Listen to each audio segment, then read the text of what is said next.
नमस्कार दोस्तों, स्वागत करता हूँ एक और नई वीडियो में। 2024 का CUET एग्ज़ाम जो है वो हो चुका है। पीजी का, यूजी का भी होना है। पेपर एनालिसिस में मैं सिर्फ इतना ही कहना चाहूँगा कि एग्ज़ामिनर के इंटेंशंस कहीं न कहीं ये 2 सालों में क्लियर हो चुकी हैं कि वो ज़्यादातर एक जर्नल पेपर के ऊपर ही फ़ोकस करना चाहते हैं। एक जर्नल एग्ज़ाम लेना चाहते हैं। अगर आपने मेरे मॉक्स मेरी ऐप लर्निंग एज के ऊपर दिए हों, तो करंट अफ़ेयर्स एक्सपेक्टेड था काफ़ी हद तक। इसीलिए मैं मॉक्स में बहुत ज़्यादा करंट अफ़ेयर्स ऐड करता था, फ़ोकस करता था करंट अफ़ेयर्स के ऊपर। लेकिन बाकी सब कुछ चीज़ें जो हैं वो उतनी ज़्यादा एक्सपेक्टेड नहीं थी। ऐसा लगता था कि शायद लीगल रीज़निंग की तरफ, कॉन्स्टिट्यूशन की तरफ इंक्लिनेशन ज़्यादा रहेगी या रहनी चाहिए क्योंकि एग्ज़ाम वैसा है, लेकिन वैसा हुआ नहीं कुछ। तो कहीं न कहीं अब आगे भी जो एग्ज़ाम 2024 के लिए प्रिपेयर करने वाले हैं, उनको भी एक छोटी-सी एडवाइस देना चाहूँगा कि अब ट्रेंड ऐसा सेट हो रहा है। कुछ दिन पहले दोस्तों मैं खुद एलएलएम का पेपर दे के आया हूँ, CUET के थ्रू ही। उसमें भी जो एक एग्ज़ाम था, जो एक पेपर था, उसको अगर देखा जाए तो वो एक जर्नल पेपर की तरह पेपर था। सिलेबस बहुत वास्ट था, सिलेबस में हर लॉज़, हर एक्ट लिखा था, हर चीज़ लिखी थी कि डेप्थ में जाके मतलब सिलेबस अगर कोई पढ़ता तो ऐसा लगता है कि यार शायद जुडिशरी के लिए प्रिपरेशन कर रहा हूँ, इतना वास्ट सिलेबस था। लेकिन जब एग्ज़ाम देने गए और सामने देखा तो वो एक बिल्कुल ही जर्नल पेपर की तरह था। भी नॉर्मल बच्चा कर सकता था और एक जर्नल मतलब टेस्ट था और वही एलएलबी में भी देखा गया। करंट अफेयर्स बहुत ज़्यादा थे, कंप्यूटर बेसिक्स के क्वेश्चन ज़्यादा थे। रीजनिंग के थे, कुछ मैथ्स के थे, कॉन्स्टिट्यूशन में कोई कुछ था नहीं ज़्यादा, लीगल में कुछ था नहीं। तो ऐसा कुछ इस बारी का जो पेपर है वो आया, है ना? तो ये पेपर का एनालिसिस हुआ। लेकिन दोस्तों बात ये है कि अब DU-LLB में पेपर एडमिशन लेने के लिए कितनी कट ऑफ रहने वाली है और क्या कट ऑफ रहने वाली है, ये इस वीडियो में हम डिस्कस करने वाले हैं। वीडियो शुरू करने से पहले दोस्तों मैं आपको एक छोटी सी एडवाइस दे देना चाहता हूँ। पहली चीज़ ये है कि मेरी वीडियोज़ के नीचे बहुत सारे बच्चों ने बिल्कुल एक्यूरेट अपने नंबर्स लिखे कि सर इस नंबर पे एग्जांपल ले लेता हूँ कि सर क्या 190 या फिर 200 नंबर पे क्या मेरी एडमिशन हो जाएगी? या बहुत सारे बच्चों ने तो 220 लिखा, 150 लिखा एंड सो ऑन। देखो, इट्स वेरी गुड कि आप अपने नंबर्स को लेके बहुत एक्यूरेट हैं और आपने बिल्कुल सही ऐसा तुक्का मार लिया है, जो भी आपने जहाँ से भी आपने समझा कि हाँ, मेरे इतने ही नंबर आने वाले हैं। लेकिन बाकी सब बच्चों को मैं एक छोटी-सी एडवाइस देना चाहता हूँ कि दोस्तों देखो, चाहे आंसर की आ जाए, लेकिन जब तक आपका फाइनल स्कोर कार्ड नहीं आता और लिखा उसमें नहीं आता कि आपके इतने एग्ज़ाम्स हैं, तब तक एक एक्यूरेट गेस मत करना। क्योंकि मैं अपने एक्सपीरियंस से बता रहा हूँ, आप जितने भी गेस करें, आंसर की के बाद भी कह रहा हूँ, अगर आप गेस करते हैं, जो मेन स्कोर कार्ड होता है ना, उसमें फ्लक्चुएशन होने के चांसेस रहते हैं। कई-कई बारी बढ़ भी जाते हैं नंबर, कई-कई बारी कम भी हो जाते हैं, क्योंकि आप जानते हैं आंसर की के बाद चैलेंजेस भी होते हैं। उसमें कोई चैलेंज एक्सेप्ट हो भी सकता है, कुछ क्वेश्चंस मतलब उसके मार्क्स मिल भी सकते हैं। तो ऐसा बहुत सारी चीज़ें रिवॉल्व करती हैं, जिसके कारण हमारे एक्यूरेट नंबर स्कोर कार्ड में ही पता लगते हैं। उससे पहले ठीक है, आप गेस कर रहे हैं वो आपकी मर्ज़ी है, लेकिन ना ही दिल छोटा करना और ना ही ओवर कॉन्फिडेंस में जाना कि मेरे तो बहुत नंबर आने वाले हैं। एक बारी स्कोर कार्ड का ज़रूर वेट करना। बहुत सारे बच्चे मुझसे पूछ रहे हैं कि स्कोर कार्ड या फिर आंसर की कब आने वाली है। देखो, मैंने अगर आपने मेरी पुरानी वीडियोज़ देखी हो ना, तो उसमें मैंने बहुत बारी कहा था कि ये जो 2024 का बैच है जो अभी आएगा, आप मतलब आप सब लोग, आप एक लकी बैच में कंसीडर कर रहा हूँ मैं आपको, क्योंकि आपका वो बैच है कि बहुत 4-5 सालों बाद एक बिल्कुल एक्यूरेट टाइम पे सब कुछ हो रहा है। जैसा-जैसा CUET ने कहा कि इस डेट को ऐसा-ऐसा एग्ज़ाम होगा, ये चीज़ें होंगी, वो हो रहा है। वरना मैं आपको सच बता रहा हूँ, पिछले 4-5 साल से क्या हो रहा था, ये एग्ज़ाम DU-LLB का या ऐसा कोई भी LLB का एग्ज़ाम, ये जाके दिसंबर तक पहुँच जाता था। अगले सेशन तक पहुँच जाता था और बच्चों को तब भी श्योरिटी नहीं होती थी कि उनकी एडमिशन हुई है कि नहीं हुई। अभी तो जस्ट एक साल का मार्च मंथ चल रहा है और अभी अप्रैल शुरू होगा। आप एग्ज़ाम दे चुके हैं अभी तक। हमारी टाइम पे या बाकी सब टाइम पे बहुत प्रॉब्लम थी, मेरी बात पे ट्रस्ट करना। सो दोस्तों, अभी तक जो कुछ भी हुआ बिल्कुल टाइम पे हुआ, आगे भी बिल्कुल टाइम पे ही होगा, यही एक्सपेक्टेड है। जो आंसर की चैलेंज करने की डेट लिखी है ना दोस्तों, ये नोटिफ़िकेशन में आप देख सकते हैं 4th अप्रैल लिखी है। मतलब कुछ ही दिन और हैं। 28th मार्च तक इन्होंने कहा था कि हम एग्ज़ाम लेंगे CUET का। अब ऑलमोस्ट कंप्लीट होने वाले हैं एग्ज़ाम, अब हो ही गए हैं, आज 28 मार्च ही है। और अब आंसर की थोड़े टाइम में आउट होने वाली है, थोड़े दिनों में। दोस्तों, कौन से चैलेंज करने हैं, कौन से नहीं, वो भी हम डिस्कस करेंगे अगली वीडियोस में। मेक श्योर आप सब्सक्राइब कर लें। लेकिन 4 मार्च के आसपास आपको ये सब कुछ मिल जाएगा। सो आंसर की का जो आपका क्वेश्चन था, उसको मैंने आंसर कर दिया। अब बात कर लेते हैं दोस्तों एक्सपेक्टेड कट ऑफ की।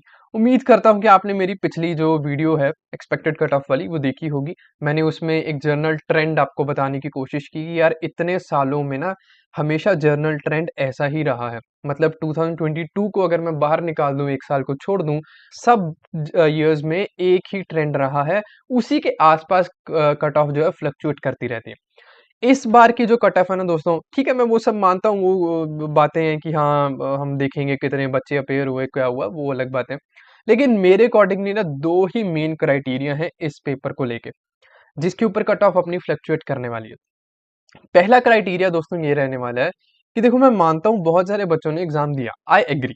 मैं खुद भी एक एग्जाम सेंटर पे था, सरिता विहार वाले दिल्ली के, जो मैं खुद भी वहां बैठा था। मानता हूँ बहुत सारे बच्चों ने एग्जाम दिया, लेकिन उसमें से बहुत सारे बच्चे ऐसे थे जो DU LLB में एडमिशन नहीं लेना चाहते थे। बहुत सारे बच्चे ऐसे थे जो जस्ट फॉर द, कईयों ने तो बैकअप ऑप्शन के लिए भरा था कि उनका मेन टारगेट, एग्जाम्पल दे रहा हूँ कि MA हिस्ट्री था, MA इंग्लिश था, या वहीं जाना चाहते हैं। LLB बस उन्होंने एक तरह का वैसे ही भर दिया कि चलो दे के देख लेते हैं। कुछ बच्चे ऐसे भी थे। कुछ बच्चे ऐसे थे जिनका गोल ये था कि वो टाटा के इंस्टीट्यूट में जाना चाहते हैं लॉ के लिए, या किसी और इंस्टीट्यूट में जाना चाहते हैं। DU LLB में बहुत सारे बच्चों का टारगेट नहीं था, लेकिन उन्होंने CUET दिया। सो पहली चीज तो नंबर ऑफ स्टूडेंट्स एक्चुअली में कितना लेते हैं एडमिशन, उसके ऊपर चीज डिपेंड करने वाली है। दूसरा, पेपर का लेवल। अब पेपर का लेवल मैं जैसे पहले डिस्कस कर चुका हूं कि वो एक जर्नल पेपर था, जिसमें बहुत सारे बच्चों ने सही मार्क किए हैं, मैं जितना जानता हूं। मैंने अपनी शायद व्लॉग वाली पिछली वीडियो में भी बताया था, जो अभी लेटेस्ट व्लॉग मैंने रिलीज किया था, कि जो सब बच्चों ने मुझे बताया वो ये है कि सब बच्चों ने 60 के आसपास ही क्वेश्चंस अटेम्प्ट किए हैं। मतलब 75 टोटल थे, उसमें से 60 के आसपास अटेम्प्ट किए हैं। और बहुत सारे बच्चों को एक थोड़ा कॉन्फिडेंस है कि उसमें से बहुत सारे क्वेश्चंस सही हैं, आंसर्स सही हैं। कुछ गलत हों भी तो कोई बात नहीं, वो हमेशा होते हैं, कोई भी 100% एक्यूरेसी नहीं ला सकता। ये एक नॉर्मल सी चीज़ है।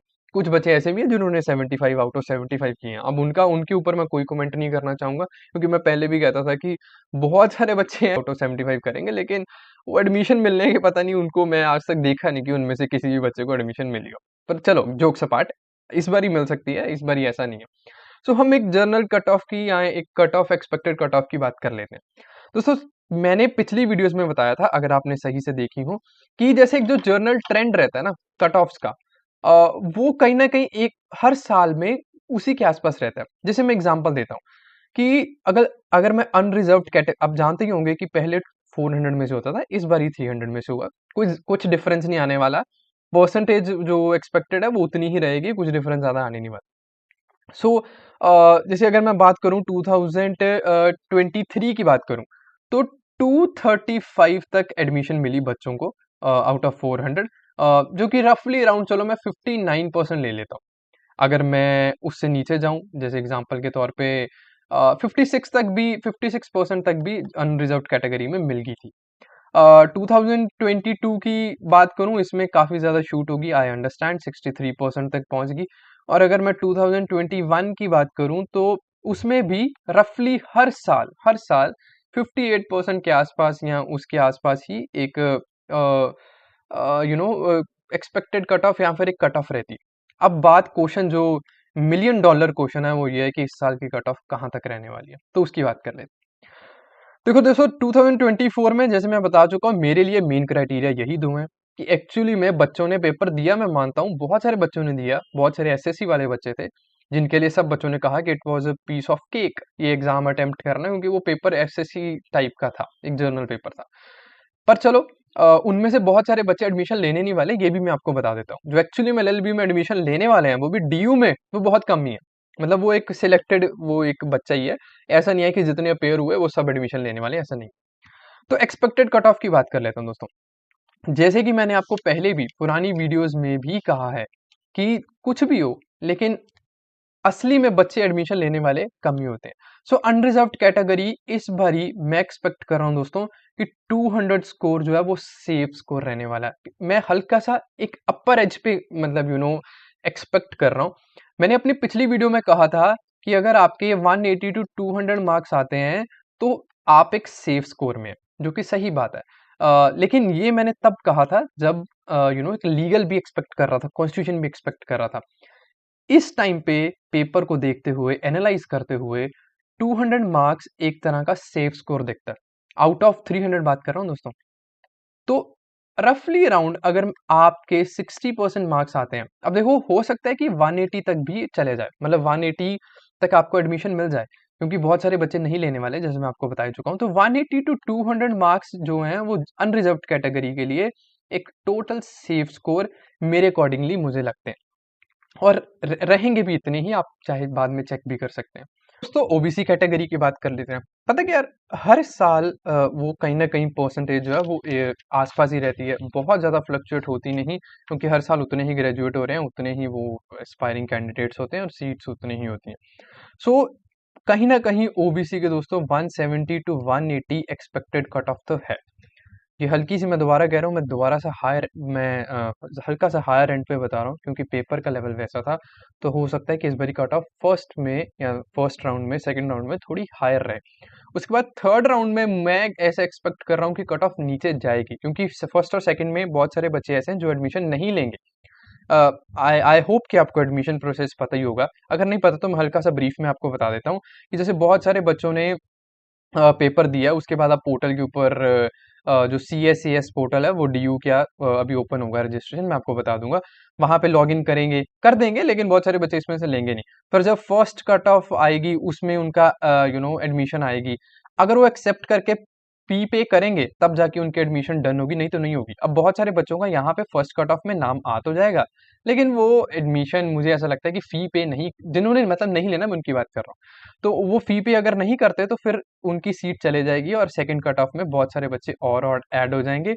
और इनमें से अगर कोई कैंसिल करता है या किसी और कोर्स में चला जाता है, कि LLB में पहले एक्सेप्ट कर ली थी, उसके बाद उन्होंने सोचा कि नहीं मैं MA हिस्ट्री करना चाहता हूँ, तो वो बाद में MA हिस्ट्री में चले गए, तो वो सेकंड कट ऑफ से निकल जाएंगे। फिर थर्ड कट ऑफ में आके मैक्सिमम बच्चे ऐड किए जाएंगे अगर सीट्स बची होंगी तो कुछ ऐसा ही क्राइटेरिया अपना जो एडमिशन का रहता है। तो ओबीसी की जो एक्सपेक्टेड कट ऑफ है ना दोस्तों, वो 170 टू 180 ही मैं एक्सपेक्ट कर रहा हूँ, जो रफली राउंड मतलब 56% से ऊपर बनता है। और यही आसपास हमेशा रहता है, और यही एक एक्सपेक्टेड कट ऑफ है ओबीसी कैटेगरी की। अगर मैं ईडब्ल्यूएस कैटेगरी की बात करूँ, जर्नल से अनरिजर्व कैटेगरी से हल्का सा नीचे ईडब्ल्यूएस रहता है, बहुत ज़्यादा कोई फ्लक्चुएशंस आती नहीं। तो एक तरह का एक्सपेक्टेड कट ऑफ मैं इसके 180 टू 190 तक सेफ स्कोर मानूंगा, या फिर 180 एक ओके स्कोर मानूंगा कि हाँ यहाँ तक एक एक्सपेक्टेड कट ऑफ है। देखो 100% एक्यूरेसी से तो कोई भी नहीं कह सकता, लेकिन हाँ एक्सपेक्टेड कट ऑफ है ये, रफली अराउंड 57% से ऊपर बन जाता है ईडब्ल्यूएस कैटेगरी का। और यही बात अगर मैं SC कैटेगरी की बात कर लूँ दोस्तों, तो आई जस्ट मतलब मुझे मुझे ऐसा लगता है कि जो एक्सपेक्टेड कट ऑफ रहने वाली है वो राउंड 160 रहने वाली है। बहुत सारे बच्चों ने, क्योंकि इस बारी अच्छा कॉन्फिडेंस है बच्चों में, देखो 100% तो अभी हम नहीं कह सकते जब तक स्कोर कार्ड नहीं आता, लेकिन बहुत सारे बच्चे कॉन्फिडेंट हैं कि हाँ हमारे 150 से ऊपर ही आ रहे हैं, और बिल्कुल एक्यूरेटली वो कमेंट कर रहे हैं नीचे कि हाँ हमारे 190 120 जितने भी उनके आ रहे हैं। तो ऐसी कैटेगरी की जो एक्सपेक्टेड कट ऑफ है 160 टू 170 मैं एक्सपेक्ट कर रहा हूँ। देखो ये जो 160 मैंने लिखा और 170 लिखा, 170 मैं ये कह रहा हूँ कि हाँ हो सकता है कि फर्स्ट कट ऑफ में 170 जाए, लेकिन नीचे जब सेकंड में आए या फिर थर्ड में आए वो 160 या फिर 155 तक नीचे गिर जाएगी। ये इसलिए मैं एक दो नंबर्स लिख रहा हूँ कि 170 हो सकता है फर्स्ट में रह जाए, फर्स्ट कट ऑफ, फर्स्ट जो लिस्ट आएगी, फर्स्ट राउंड होगा, और 160 या 155 तक आखिरी राउंड तक आते आते गिर जाएगी कट ऑफ। तो ये इसलिए मैं दो नंबर्स लिख रहा हूँ। तो SC कैटेगरी की ये जो एक्सपेक्टेड कट ऑफ है वो इतनी रहने वाली है, रफली अराउंड 51% के आसपास, या 52 या 50% के आसपास ही रहती है। और मैं सारा पुराना डाटा भी एनालाइज करके ये दिमाग में रख के इसीलिए ये एक्सपेक्टेड कट ऑफ दे रहा हूँ, ऐसे ही नहीं दे रहा। तो यही अगर मैं ST कैटेगरी की बात करूँ तो ये 120 टू 130 तक एक्सपेक्टेड कट ऑफ है। DU LLB की बात कर रहा हूँ, 130 हो सकता है फर्स्ट कट ऑफ में 130 तक जाए, और उसके बाद सेकंड राउंड और थर्ड राउंड में 120 तक गिर जाए। ये रफली राउंड मतलब आप लगा लो 41% या 42% के आसपास रहता है।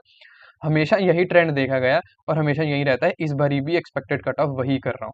तो ये कुछ अपनी एक्सपेक्टेड कट ऑफ है दोस्तों। उम्मीद करता हूँ कि आपको यू नो थोड़ा ठीक लग रहा होगा। अगर आपको सही लगा तो please hit the like button और सब्सक्राइब कर सकते हैं टू गैरी अमृतसरिया। बस मैं आपको एक छोटी सी एडवाइस देना चाहता हूँ कि अभी कुछ टाइम के लिए आप जस्ट सिट टाइट, रिलैक्स होकर बैठें। कुछ ऐसा नहीं है कि स्ट्रेस लें या फिर कुछ करें। अगर बाय चांस अगर नहीं भी अच्छी यूनिवर्सिटी मिलती तब भी मैं एक बैकअप ऑप्शंस के लिए आपको बहुत सारी दे दूंगा कि क्या कहाँ कहाँ और आप एलएलबी में एडमिशन ले सकते हैं। बहुत सारी यूनिवर्सिटीज़ हैं, एलएलबी की डिग्री कहीं से भी कर लो यार, एट द एंड लॉ की डिग्री ही मिलनी है।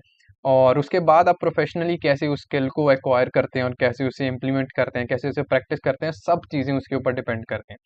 बहुत सारे बच्चे अभी मुझे जो जूनियर्स हैं फर्स्ट ईयर के, वो भी मुझे मिलते हैं, बहुत सारी बातें करते हैं। और सबके एक्सपीरियंस, जो मेरा एक्सपीरियंस है मैं आपको उसी के साथ बता रहा हूँ कि ठीक है, एलएलबी फर्स्ट, डीयू एलएलबी या बीएचयू एलएलबी आपका फर्स्ट टारगेट रहना चाहिए, लेकिन अगर बाय चांस नहीं मिलती तो बहुत दिल छोटा करने वाली बात नहीं है, बहुत सारी और ऑप्शंस मिल जाती हैं। तो ये कुछ मेरी आपसे एडवाइस रहने वाली है। अभी एक बारी आंसर की आ जाए, फिर चैलेंज करने के बाद एक बारी स्कोर कार्ड आ जाए, फिर हम बात करते हैं कि आगे का प्रोसेस क्या रहने वाला है। इस वीडियो को यही रखते हैं दोस्तों, please hit the like button. App download कर सकते हैं मेरी लर्निंग एज, नीचे आपको मिल जाएगा लिंक, और सब्सक्राइब कर सकते हैं नुगेरी अमृतसरी, ऐसी और बहुत सारी वीडियोस देखने के लिए। नमस्कार।